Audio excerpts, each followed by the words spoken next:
ഏഷ്യാനെറ്റിൽ ഇന്ന് നടക്കാനിരിക്കുന്ന മൗനരാഗം സീരിയലിന്റെ 1168 എപ്പിസോഡിലേക്കാണ് പോകുന്നത്. ആദ്യം തന്നെ കാണിക്കുന്നത് അമ്മയായ ശാരി ശരണ്യക്ക് ജ്യൂസ് കൊണ്ടു കൊടുക്കുന്നതായിട്ടാണ്. എന്നാൽ ശരണ്യ പറയുന്നു, കുറച്ചു മുമ്പ് അമ്മ എനിക്ക് ജ്യൂസ് തന്നതല്ലേ ഉള്ളൂ, പിന്നെ എന്താണ് വീണ്ടും തരുന്നതെന്ന്. അപ്പൊ ശാരി പറയുന്നു, ഈ ഒരു സമയത്ത് ഇതൊക്കെ കഴിക്കുന്നത് നല്ലതാണെന്ന്. അങ്ങനെ നിർബന്ധിപ്പിച്ച് ശരണ്യനെ കൊണ്ട് ആ ജ്യൂസ് ശാരി കുടിപ്പിക്കുന്നു. എന്നിട്ട് ശരണ്യ പറയുന്നു, അമ്മക്ക് എന്തോ കാര്യമായിട്ട് സംഭവിച്ചിട്ടുണ്ടെന്ന്. 2-3 ദിവസമായിട്ട് അത് നന്നായിട്ട് കാണാനുമുണ്ട്. അപ്പൊ ശാരി പറയുന്നു, ഒന്നുമില്ല മോളെ, മോളുടെ അച്ഛന് തലക്ക് വട്ടായതുകൊണ്ട് ഇനി എനിക്ക് ആകെ ആശ്രയം മോളും മോളിന്റെ ഭർത്താവുമാണെന്ന്. നിങ്ങൾ നന്നായിരുന്നാൽ മാത്രമേ എനിക്കും ഈ വയസ്സാം കാലത്ത് പിടിച്ചു നിൽക്കാൻ സാധിക്കൂ എന്ന് ശാരി പറയുന്നു. അതിനിടക്ക് ശാരി മനോഹറിനെ അന്വേഷിക്കുന്നു. അപ്പോൾ ശരണ്യ പറയുന്നു, മനോഹരേട്ടൻ ഇപ്പോ ബിസിനസ് എന്ന് പറഞ്ഞ ഒരേ നടപ്പാണ്. ഏതോ 5 സ്റ്റാർ ഹോട്ടലിലും 7 സ്റ്റാർ ഹോട്ടലിലും മീറ്റിംഗ് എന്നൊക്കെ പറഞ്ഞ് നടക്കുകയാണെന്ന് ശരണ്യ പറയുന്നു. അച്ഛന് വട്ടായതുകൊണ്ട് അമ്മക്ക് ഒരുപാട് നിരാശയുണ്ടല്ലേ എന്ന് ചോദിക്കുമ്പോൾ, ഭർത്താവിന് വട്ടായാൽ പിന്നെ ആർക്കാണ് നിരാശയില്ലാത്തതെന്ന് ശാരി തിരിച്ചു ചോദിക്കുന്നു. അപ്പൊ ശാരി പറയുന്നു, എങ്ങനെ നടന്നിരുന്ന മനുഷ്യനാണ് വലിയ ശരീരവും വലിയ തലയും, എന്നാൽ ആ തലയ്ക്കകത്ത് ഇപ്പോൾ വട്ട് മാത്രമേ ഉള്ളൂ. അപ്പൊ ശരണ്യ പറയുന്നു, ഇപ്പോൾ കുറച്ച് കുറവുണ്ട് അമ്മയെന്ന്. അപ്പൊ ശാരി പറയുന്നു, ഇപ്പൊ ഡോക്ടർ പറഞ്ഞത് ഓർമ്മയുണ്ടല്ലോ, ഏത് സമയത്ത് വേണമെങ്കിലും ആ ഒരു അസുഖം തിരിച്ചു വരാം. അതുകൊണ്ടാണ് ഞാൻ ആയുധങ്ങളൊക്കെ അടുക്കളയിൽ വെച്ചിട്ട് അടുക്കള പൂട്ടുന്നതെന്ന് ശാരി പറയുന്നു. ഇനി മോളെയും എന്നെയും കാണുമ്പോൾ കിരണും കല്യാണിയുമാണെന്നോർത്ത് നമ്മളെ ആക്രമിക്കണ്ടല്ലോ എന്നും ശാരി പറയുന്നു. മരുമോനെ ആണെങ്കിൽ അദ്ദേഹത്തിന് ഇപ്പോഴും കണ്ടൂടാ, എല്ലാത്തിനും ഒരു അവസാനമുണ്ടാകും മോളെ എന്നും ശാരി പറയുന്നു. ഇതിനിടയിൽ ബെഡ്റൂമിൽ ഇരിക്കുന്ന രാഹുലിന്റെ അടുത്തേക്ക് ശാരി പോകുന്നു. മുറിയിലെത്തിയ രാഹുൽ ശാരിയോട് അല്പം പാല് കുടിക്കാൻ ചോദിക്കുന്നു. അപ്പൊ ശാരി പറയുന്നു, പാല് പഴവും ഒക്കെ തരാം, പക്ഷെ ഇപ്പൊ ഒന്നും കഴിക്കാതെ കിടന്നുറങ്ങിയാൽ മതിയെന്ന്. അപ്പോ രാഹുൽ പറയുന്നു, ഭർത്താക്കന്മാർ പാപ്പരായാൽ എല്ലാ സ്ത്രീകളും ഇങ്ങനെ തന്നെയാണെന്ന്. അപ്പൊ ശാരി പറയുന്നു, ഭർത്താവ് എത്ര പാപ്പരായാലും അവർ നല്ലവരാണെങ്കിൽ ഭാര്യമാർ അവരുടെ ആഗ്രഹങ്ങളെല്ലാം നിറവേറ്റി കൊടുക്കുമെന്ന്. ഇതിനിടയ്ക്ക് രാഹുൽ മനോഹറിനെ കുറിച്ച് പറയുമ്പോൾ ശാരി മനോഹറിനെ കുറിച്ച് ഇനി ഒന്നും പറയരുതെന്ന് പറഞ്ഞ് ദേഷ്യം കാണിക്കുന്നുണ്ട്. എന്നെക്കുറിച്ചോ എന്റെ മോളെക്കുറിച്ചോ പറഞ്ഞാൽ ഞാൻ സഹിക്കും, പക്ഷെ അവനെക്കുറിച്ച് പറഞ്ഞാൽ ഇപ്പൊ വെളിവില്ലാത്ത തന്റെ തല ഞാൻ തല്ലി പൊളിക്കുമെന്ന് ശാരി രാഹുലിനോട് പറയുന്നു. അപ്പൊ രാഹുൽ പറയുന്നു, ഇതൊക്കെ പ്രതീക്ഷിച്ച് തന്നെയാണ് താൻ മുന്നോട്ട് പോകുന്നത്. അപ്പൊ ശാരി പറയുന്നുണ്ട്, എല്ലാ അർത്ഥത്തിലും താൻ തകർന്നു കഴിഞ്ഞു, ഇനി തനിക്ക് ജീവിതത്തിൽ പ്രതീക്ഷിക്കാനൊന്നുമില്ല എന്ന്. അപ്പൊ രാഹുൽ തിരിച്ചു പറയുന്നുണ്ട്, നീ നിന്റെ പേരക്കുട്ടിക്ക് വേണ്ടി കാത്തിരിക്കുകയല്ലേ. അപ്പൊ ശാരി ദേഷ്യത്തോടു കൂടി തന്നെ മിണ്ടാതിരിക്കുക അവിടെ എന്ന് രാഹുലിനോട് പറയുന്നുണ്ട്. എന്നിട്ട് രാഹുൽ മനസ്സിൽ ഇങ്ങനെ പറയുന്നുണ്ട്, ഇവൾ മനോഹർ തരികിടയാണെന്ന് അറിഞ്ഞോ എന്തോ എന്ന്. അല്ലെങ്കിൽ പേരക്കുട്ടിയുടെ കാര്യം പറയുമ്പോൾ ഇങ്ങനെ വയലന്റ് ആകേണ്ട കാര്യമില്ലല്ലോ എന്ന് രാഹുൽ ചിന്തിക്കുന്നുണ്ട്. അപ്പൊ ശാരി ദേഷ്യത്തോടു കൂടി തന്നെ രാഹുലിനോട് പറയുന്നുണ്ട്, ചിന്തിക്ക് ഓരോന്ന് ചിന്തിച്ചു കൂട്ടെന്ന്. അപ്പൊ രാഹുൽ പറയുന്നുണ്ട്, നമ്മുടെ കുടുംബം ഇപ്പോൾ മുങ്ങിക്കൊണ്ടിരിക്കുകയാണ്, ഏത് നിമിഷം വേണമെങ്കിലും അത് മുങ്ങി അവസാനിക്കാം. നമുക്ക് ഒരു അബദ്ധം പറ്റി, തനി തങ്കത്തിന്റെ സ്വഭാവമുള്ള ഒരാൾ നമ്മുടെ അരികിലുണ്ടായിരുന്നു. അവളെയാണ് നമ്മൾ നമ്മുടെ മോൾ ജനിച്ച സമയം മുതൽ ഭർത്താവായി കണ്ടിരുന്നത്, എന്നാൽ വിധി മറ്റൊന്നായിരുന്നു.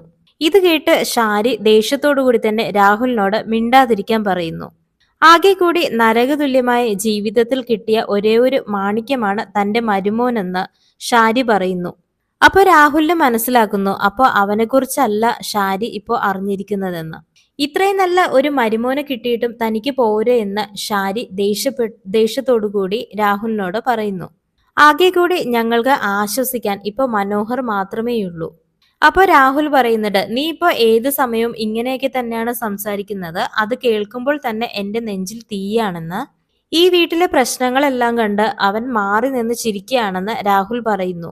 അപ്പൊ ശാരി പറയുന്നു, നിങ്ങൾക്ക് ഇപ്പൊ മുന്നിൽ നിൽക്കുന്നത് ആരാണെന്ന് അറിയാനുള്ള സാമാന്യ ബുദ്ധി പോലുമില്ല, അതുകൊണ്ടാണ് നിങ്ങൾ ഇങ്ങനെ ചിന്തിക്കുന്നതെന്നാണ് ശാരി രാഹുലിനെ കുറിച്ച് പറയുന്നത്. താനിപ്പോൾ ഈ വീട്ടിൽ കഴിഞ്ഞുകൂടുന്നത് തന്നെ ഭയന്നാണ്. രാത്രിയിൽ താൻ എന്നെ കഴുത്ത് ഞെരിച്ച് കൊല്ലുമോ എന്ന പേടി പോലും ഉണ്ടെന്ന് ശാരി പറയുന്നുണ്ട്. ഇപ്പോൾ താനൊരു യാത്രയിലാണ്, അതിന്റെ അവസാനം താൻ ഉദ്ദേശിക്കുന്ന പോലെയൊന്നും നടന്നില്ല എങ്കിൽ നിങ്ങൾ എന്റെ കഴുത്ത് ഞെരിച്ച് കൊല്ലണമെന്നും ശാരി രാഹുലിനോട് പറയുന്നു.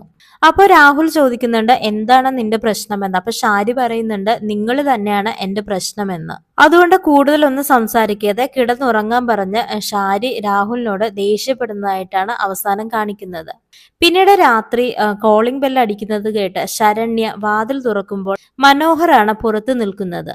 അപ്പോൾ ശരണ്യ പറയുന്നു, ഇത്രയും നേരം എവിടെയായിരുന്നു? താൻ വിളിച്ചിട്ട് കിട്ടുന്നില്ല, ഇടക്ക് വിളിക്കുമ്പോൾ മൊബൈൽ സ്വിച്ച് ഓഫും ആയിരിക്കുമെന്ന്.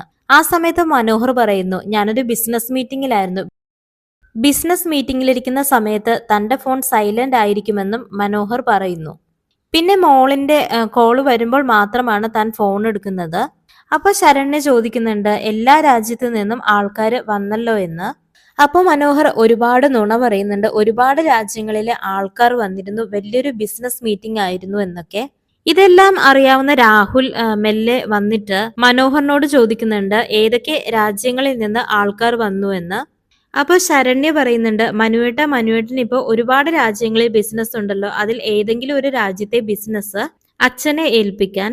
ഇപ്പോ അതൊന്നും ഇല്ലാത്ത കൊണ്ടാണ് അച്ഛന് തലക്ക് വെളിവില്ലാതെ ഇങ്ങനെ നടക്കുന്നതെന്നും ശരണ്യ പറയുന്നു. അപ്പൊ മനോഹർ പറയുന്നുണ്ട്, അച്ഛന്റെ ഇപ്പോഴത്തെ അവസ്ഥക്ക് അച്ഛനെ ഉഗാണ്ടയിലേക്ക് പറഞ്ഞു വിടുന്നതാണ് നല്ലതെന്ന്. അവിടെ നിനക്ക് ബിസിനസ് ഉണ്ടോ എന്ന് ചോദിക്കുമ്പോൾ അവിടെ എനിക്ക് ബിസിനസ് ഉണ്ട്, അവിടെ കാഷ്യൂ ബിസിനസ് ആണെന്ന് മനോഹർ പറയുന്നു. അവിടെ പാട്ടത്തിനൊക്കെ താൻ സ്ഥലം കൊടുക്കുന്നുണ്ടെന്ന് പറയുമ്പോൾ ശരണ്യ ചോദിക്കുന്നുണ്ട് അവിടെ പാട്ടത്തിനൊക്കെ സ്ഥലം കൊടുക്കുമോ എന്ന്. അപ്പോൾ രാഹുൽ പറയുന്നു, അതെ, പാട്ടത്തിന് പാട്ടും പാടിയാണ് കൊടുക്കുന്നതെന്ന്.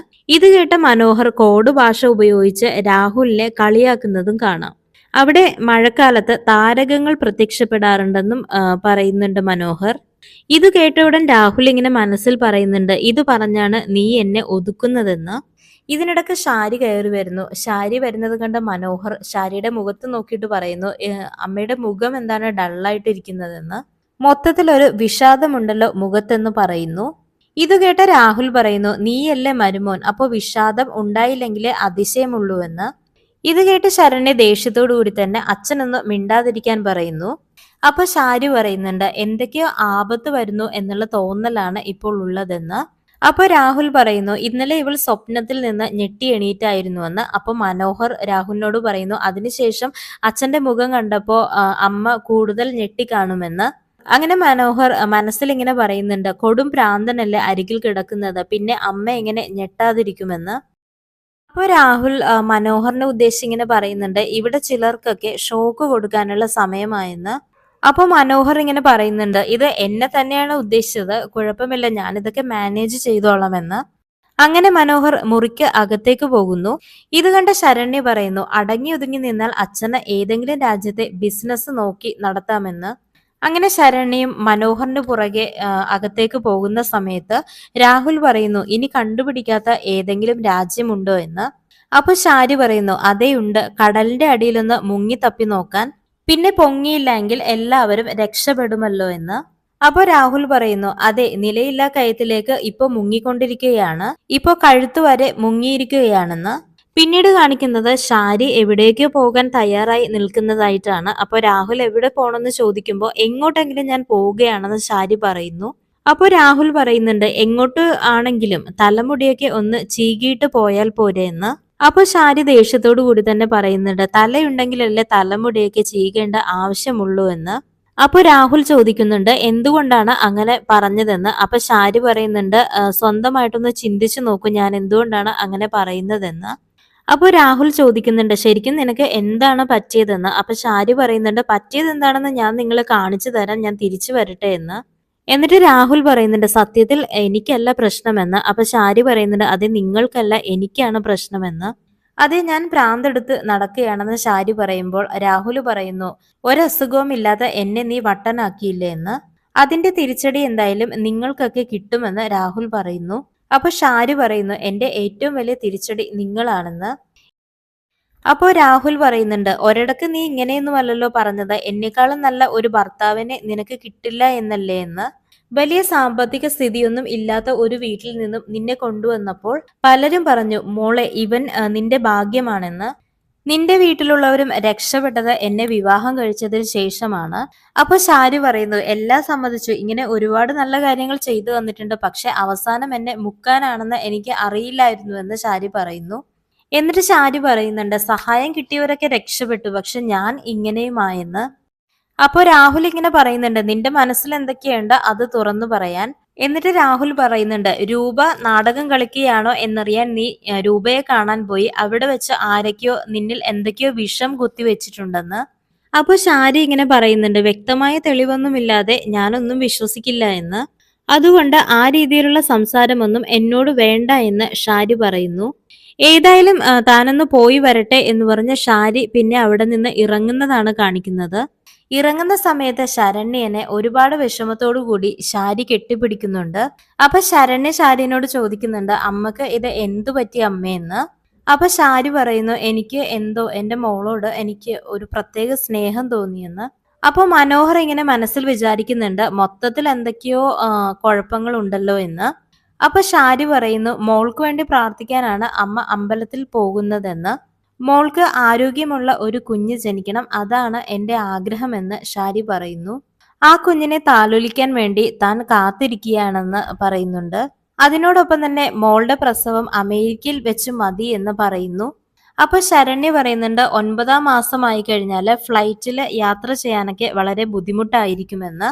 അപ്പോൾ ശരണ്യ പറയുന്നുണ്ട് 9-ാം മാസമൊക്കെ ആയാല് ഫ്ലൈറ്റില് യാത്ര ചെയ്യാൻ ബുദ്ധിമുട്ടായിരിക്കുമെന്ന്. അപ്പൊ മനോഹർ ഇടക്ക് കയറി പറയുന്നുണ്ട് അതിനു മുൻപ് തന്നെ നമുക്ക് പോകാമെന്ന്. അങ്ങനെ പിന്നെ ഷാരി അവിടെ നിന്ന് ഇറങ്ങുകയാണ്. അപ്പൊ ഷാരി മനസ്സിൽ ഇങ്ങനെ പറയുന്നുണ്ട് മോൾ എന്റെ മോളല്ലെങ്കിൽ എത്രയും പെട്ടെന്ന് തന്നെ അമേരിക്കയിലേക്ക് പോകണമെന്ന്. ഈ നാട്ടിൽ ശരണ്യ ഇല്ല എങ്കിൽ താര പിന്നെ ശരണ്യയുടെ പിന്നാലെ പോകില്ല എന്നും ഷാരി മനസ്സിൽ വിചാരിക്കുന്നു. അങ്ങനെയൊന്നും ചിന്തിക്കേണ്ട, ഒരിക്കലും ശരണ്യ താരയുടെ മോളാകില്ല എന്നും ഷാരി വിചാരിക്കുന്നു. അങ്ങനെ ഇതോടുകൂടി ഇന്നത്തെ എപ്പിസോഡ് അവസാനിക്കുന്നതായിട്ടാണ് കാണിക്കുന്നത്.